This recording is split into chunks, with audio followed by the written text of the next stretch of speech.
तो last lecture में हमने देखा कि किस तरह से एक्सेल का इंटरफेस दिखता है और बेसिक एनवायरनमेंट एक्सेल का क्या है जिसमें आप डिफरेंट चीज़ें मैनेज कर सकते हैं।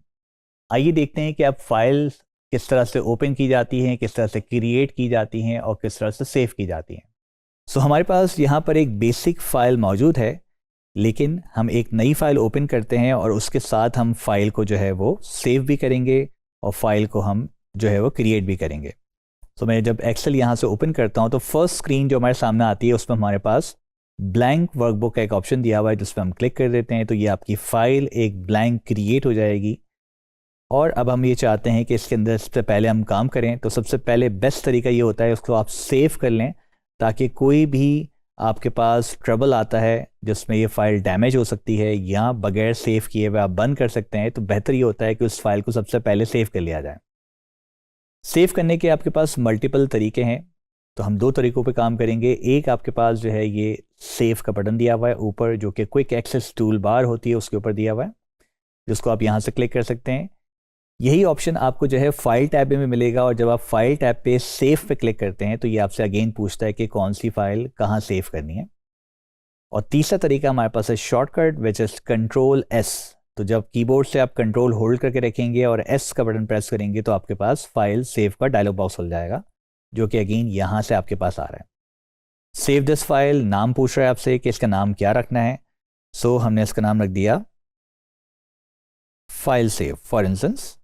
कहाँ पर सेव करना है ये आपसे पूछ रहा है, और इसके मज़ीद ऑप्शंस भी आपके पास आ रहे हैं। तो अगर हम मोर ऑप्शंस पे क्लिक करते हैं तो ये आपको पूरा सेव एज का एक मेन्यू खोल के दे देगा, जिसमें आपके पास डिफरेंट ऑप्शंस अवेलेबल हैं कि आपको इस पीसी पे सेव करना है जिस पे आप काम कर रहे हैं, आपको जो है वो ब्राउज़ करना है, या आपको जो है वो किसी नए फोल्डर के अंदर सेव करना है।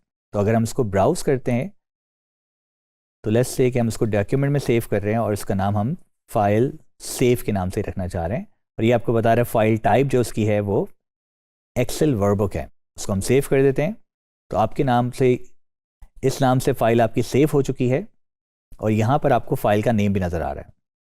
बट समटाइम इन फ्यूचर आप ये चाहते हैं कि इस फाइल का डुप्लीकेट आप सेव करें, तो जब भी आप डुप्लीकेट सेव करेंगे उसका मकसद ये होगा कि भाई जो फाइल मैंने बनाई है वो सेव रहे, लेकिन उसकी एक मैं कॉपी बना के एज अ बैकअप रखना चाह रहा हूँ, ताकि इन फ्यूचर अगर कभी मेरी फाइल डैमेज हो जाती है या आज तक जितना काम मैंने किया है उसको मैं सेव करना चाहता हूँ, तो वो आप उसकी डुप्लीकेट बना सकते हैं। जब भी आपको उसकी डुप्लीकेट बनानी होगी तो आप अगेन फाइल में जाते हैं और सेव एज पे क्लिक कर देते हैं। सेव एज पे जब भी आप क्लिक करेंगे तो ये एक नई फाइल सेव कर रहा होगा। तो फॉर इंस्टेंस जो भी उसका लोकेशन था मैं वहीं पर उसको सेव करना चाहता हूँ, और यहाँ पर मैं इसका नाम दे देता हूँ कॉपी। और जैसे ही मैंने उसको सेव किया, अब ये इसकी कॉपी भी सेव हो गई, और यहाँ पर आपको जो है बता रहा है कि अब ये जो फाइल है ये इसकी कॉपी है जिस पर आप इसको वर्क कर रहे हैं फ़िलहाल। अगर मैं चाहता हूँ कि मैं इस पर काम नहीं करूँ, ये फाइल क्लोज हो जाए और मैं अपनी पुरानी फाइल जो कि मेरी ओरिजिनल फाइल है उस पर मुझे काम करना है, तो अगेन आप फाइल को ओपन कर सकते हैं। इस फाइल को क्लोज करेंगे, हम फाइल में जाकर क्लोज कर देते हैं इस फाइल को, और हम अपनी पुरानी फाइल ओपन करते हैं जो कि हमारे पास हमने फाइल सेव के नाम से सेव की थी। अब देखिए यहाँ पर रीसेंट का फ़ायदा हमें नज़र आ रहा है कि रीसेंट में ऑलरेडी दोनों फाइल्स नज़र आ रही हैं, तो जैसे ही मैंने इस पर क्लिक कर दिया तो भी ओपन हो जाएगी। अदरवाइज़ आप ओपन पे क्लिक करके यहाँ पर भी आपको रीसेंट फाइल नज़र आ रही हैं, और यहाँ से भी आप इस फाइल को ओपन कर सकते हैं। दिस पीसी पे इसको ब्राउज़ कर सकते हैं। डिफरेंट तरीके हैं जिसके थ्रू आप अपनी फ़ाइल को ओपन कर सकते हैं। तो हम यहाँ पर से फ़िलहाल अपनी फ़ाइल सेव जो हुई है उसको हम क्लिक कर देते हैं, तो ये हमारी फ़ाइल सेव ओपन हो गई। जब भी आप फाइल्स को सेव करते हैं तो देर आर डिफरेंट वेज जिससे आप डिफरेंट तरीके की फाइल्स को भी सेव कर सकते हैं। इन फ्यूचर जब हम पावर बीआई की तरफ मूव होंगे तो हम वहाँ पर एक स्पेसिफिक फॉर्मेट यूज़ करेंगे which is called CSV format, जिसको सेव करना आपको आना चाहिए कि किस तरह से सेव करते हैं। डिपेंडिंग के समटाइम्स जब आप ऑनलाइन डेटा यूज़ करते हैं तो आपके पास सॉफ्टवेयर जो होते हैं वहाँ पर ऑप्शन दिया हुआ होता है, लेकिन अगर आप अपनी एक्सेल फाइल का डेटा CSV में सेव करना चाहते हैं तो आप किस तरह से करेंगे। तो आइए देखते हैं कि किस तरह से डिफरेंट फॉर्मेट में सेव किया जा सकता है। तो हम फाइल में क्लिक कर देते हैं और एक्सपोर्ट का बटन यहाँ पर दिया हुआ है, जिसमें आपके पास PDF का ऑप्शन है। एक PDF का ऑप्शन दिया हुआ है, देन आपके पास फाइल टाइप का भी ऑप्शन दिया हुआ है, जिसमें अभी इस वक्त आपको दिखा रहा है कि ये एक वर्कबुक फाइल है। अगर कभी भी आपको पुराने वर्जन में सेव करना है तो आपके पास ये दिया हुआ है। टेम्पलेट इसका बनाना है तो ये ऑप्शन टेम्पलेट का ऑप्शन दिया हुआ है, लेकिन हमें जो सेव करना है वो इस वक्त CSV फॉर्मेट में सेव करना है, जिसको हम कहते हैं कॉमा सेपरेटेड वैल्यूज़। और उस पर मैं जैसे क्लिक करता हूँ तो ये फाइल, वैसे तो आपको नहीं पता चलेगा कि क्या हुआ, लेकिन इसका फॉर्मेट चेंज हो जाएगा। तो अब देखें ये फाइल को ये सेव कर रहा है CSV कॉमा डेलिमिटेड फॉर्मेट के अंदर, और इसको मैं ऐसे भी सेव कर सकता हूँ क्योंकि ज़ाहिर है इसका नाम डुप्लीकेट नहीं होगा और डिफरेंट तरीके से जो है वो आप इसको यूज़ कर सकेंगे डिफरेंट फॉर्मेट्स के अंदर, डिफरेंट और सॉफ्टवेयर्स के अंदर।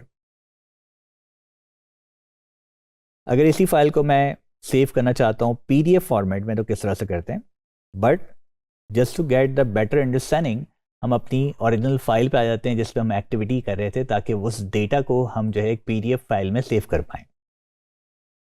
तो अब हम अपनी एक्सेल एसेंशियल वाली फाइल ओपन कर रहे हैं जिसमें हमारे पास ये एक डेटा मौजूद है और हम चाहते हैं कि ये जो फाइल है ये PDF फॉर्मेट में सेव हो जाए। PDF फॉर्मेट क्या होता है? PDF फॉर्मेट एक फॉर्मेट है जो कि ज़्यादातर इंटरनेट पर जब हम अपलोड करते हैं या डाउनलोड करते हैं तो आपको PDF फॉर्मेट डॉक्यूमेंटेशन के साथ मिलता है, और उसका फ़ायदा क्या होता है कि वो लाइट फाइल होती है, आपको ओरिजिनल एक्सेल फाइल भी अपनी भेज देनी पड़ेगी और ईजिली उसको सेव भी किया जा सकता है। तो हम फाइल पे क्लिक करते हैं, एक्सपोर्ट पे क्लिक कर देते हैं और यहाँ पर क्रिएट PDF का ऑप्शन दिया हुआ है। तो जैसे मैंने क्रिएट PDF किया, ये आपसे अगेन पूछता है कि फ़ाइल कौन सी है, कहाँ सेव करनी है। तो लेट्स सेव लाइक दिस, और मैं जैसे ही इसको पब्लिश करता हूँ तो आपकी जिस करंट शीट पे मैं मौजूद था वो करंट शीट जो है वो आपका PDF फॉर्मेट में सेव हो गई। तो इस तरह से आप जो है वो PDF फाइल्स को सेव कर पाते हैं। एक और चीज़ जो हमें यहाँ पर देखनी है कि जब वर्कबुक से साथ आप काम कर रहे होते हैं तो उसमें डिफरेंट वर्कशीट्स होती हैं और उसके साथ आपको काम करना ज़रूर आना चाहिए, क्योंकि आप वर्कशीट को मूव भी करते हैं, वर्कशीट को जो है वो डिफरेंट नई वर्कशीट बनाते भी हैं, उसके नाम भी चेंज करते हैं और समटाइम आप उसको किसी और वर्कबुक में कॉपी भी कर रहे होते हैं। तो लेट्स डू दिस। सो हमारे पास यहाँ पर डिफरेंट वर्कशीट्स मौजूद हैं ऑलरेडी। अगर मुझे किसी वर्कशीट को मूव करना है किसी और जगह पर तो सिंपल मैंने इसको क्लिक करके रखा है और मैं कहीं पर उसको मूव कर सकता हूँ जहाँ पर मैं चाहता हूँ। आई होप कि आपको नज़र आ रहा हो, एक छोटा सा एरो है जो कि ऊपर नज़र आ रहा है और जहाँ पर आप इसको ड्रॉप करेंगे वो वहाँ पर आ जाएगा। इसी तरह से अगर दोबारा लेके जाना है तो मैं दोबारा इस पर पीछे ले जाता हूँ जहाँ पर ये ओरिजिनल मौजूद थी, ताकि हमारी फाइल डिस्टर्बेंस, हमारी फाइल की जो सेटिंग है वो बेसिकली डिस्टर्ब नहीं हो रही हो। अगर मुझे यहाँ पर एक नई शीट ऐड करनी है तो हमारे पास प्लस का साइन दिया हुआ है, जिसको आप क्लिक करते हैं तो यहाँ पर एक नई शीट इंसर्ट हो जाएगी। और जब भी इसका नाम आपको चेंज करना है तो आप राइट क्लिक करके भी चेंज कर सकते हैं, रीनेम, और आप डबल क्लिक भी कर सकते हैं। सो अगर मैंने डबल क्लिक किया तो यहाँ पर इसका नाम आ गया है and then we can change the name, like मैंने उसका नाम दे दिया टेस्ट। अगर इस शीट को मुझे डिलीट करना है कि मैंने गलती से बना दी है तो हम इस पर राइट क्लिक करते हैं और हम डिलीट के बटन को क्लिक कर देते हैं। तो इस तरह से आप डिफरेंट तरीके से अपनी वर्कबुक के साथ काम कर सकते हैं और डिफरेंट चीज़ों को मैनेज करते हुए, डिफरेंट फाइल्स को मैनेज करते हुए आप जो है एक बेहतर तरीके से काम कर सकते हैं। तो इस टॉपिक में हमने देखा कि किस तरह से फ़ाइल को सेव किया जाता है, ओपन किया जाता है, किस तरह से आप जो है वो अपने डिफरेंट फॉर्मेट्स के अंदर फाइल्स को सेव करेंगे और अपनी वर्कबुक में वर्कशीट्स को किस तरह से मैनेज करेंगे।